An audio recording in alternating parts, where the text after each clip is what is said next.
Welcome to the Advent Calendar for day 5. Let's see what we got. Remember, our order is blind assessment, then make a wild guess, and then figure out whether we're right or wrong, and then compare. Okay. Bloop. I'm Daniel Whittington.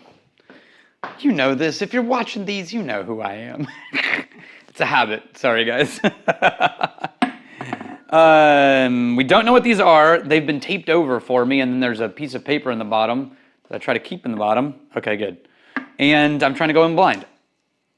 As always, with a blind assessment, the goal is to, for as long as possible, not come to a conclusion. Because the moment you come to a conclusion, you risk missing things. Because your brain has already decided what you're doing, and it starts ignoring things that it maybe shouldn't ignore.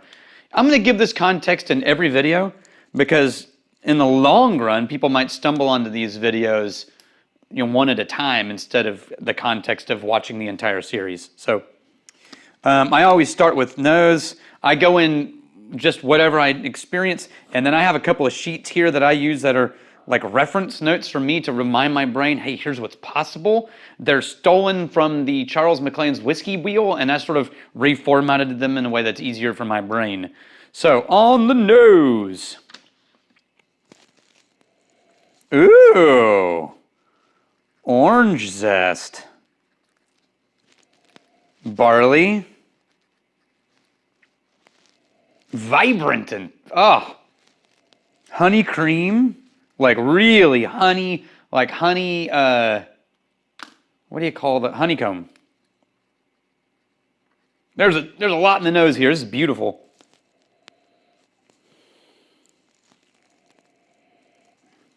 Maybe floral? No, because honeysuckle is what I get when I head for like this sort of, it's maybe a little floral, but a lot of orange, a lot of citrus, a lot of honey. This is bright and beautiful. I really love this nose. Yeah, I'm trying to get away from orange zest, and I'm not. Maybe pear?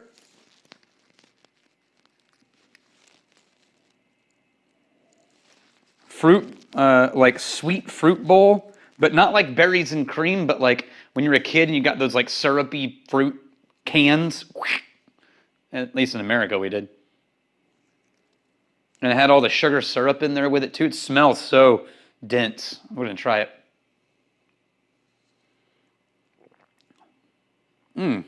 Oh, okay. Palate, softer than I would have hoped for the vibrancy of the nose. It is very much soft vanilla cream. It still has a hint of that zest. Makes it feel to me a little bit like, not as dense as pound cake, but that sort of like citrus frosting, citrus vanilla cream frosting. It's a little barley. Finish is a little dry.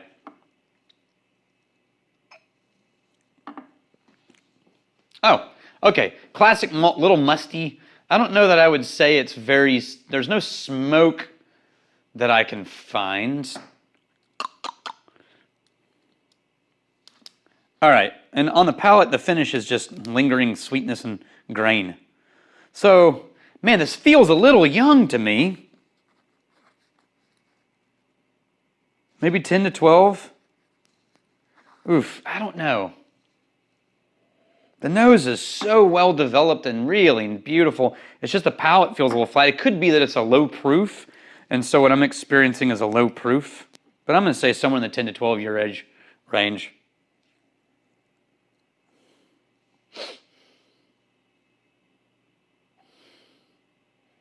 And hope I'm not wrong. I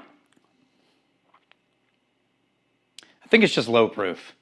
I think we're in the 43 range-ish. I don't know. I think this is a Highland. I'm not getting that really. There are certain characteristics for me that classify as Speyside, And it's not islands. It might be a lowland, but of the lowlands I can think of, it doesn't match any of them.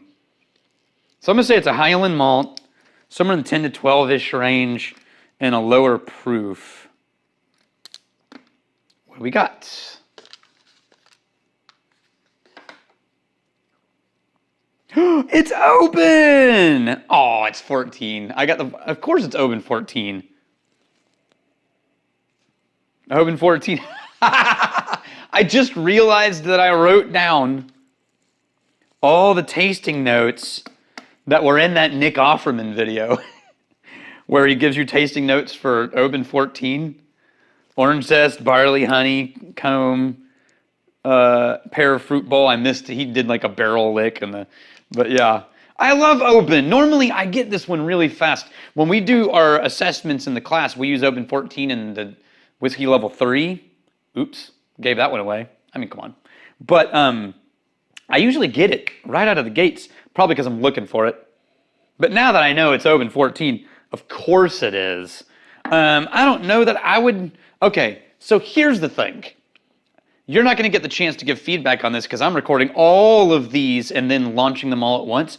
So I don't have a chance to react to your comments. But when it's something that there's no question everybody can get, I don't really know that I want to compare it to anything because it's just Oban 14. But a recommendation maybe, if you like Oban 14, then go buy it. But just kidding. If you like Oban 14, then I would recommend trying Dalwhinnie or Deanston or maybe Anoc 12, which is ANCNOC. Oh man, if you really like the vanilla direction without the orange zest, you should try Glencaddam. And that's a great one with that vanilla direction, a little more of the earth than Oban has, but a lot of the vanilla and honey. I'm looking over here at the Highlands to see if there's anything I'm missing as a recommendation. And I think those are all my go-tos. I do think it's a little different, but I really think that Clynelish and Craigellachie both are really great companions to Oban 14. I don't know why, but a trio tasting of Oban 14, Clynelish, and Craigellachie would be a great, really beautiful trio to put together. So maybe try that one. Anyway, we did it, guys. Day 5. Cheers to you, and I'm really glad you're here. I'll see you tomorrow.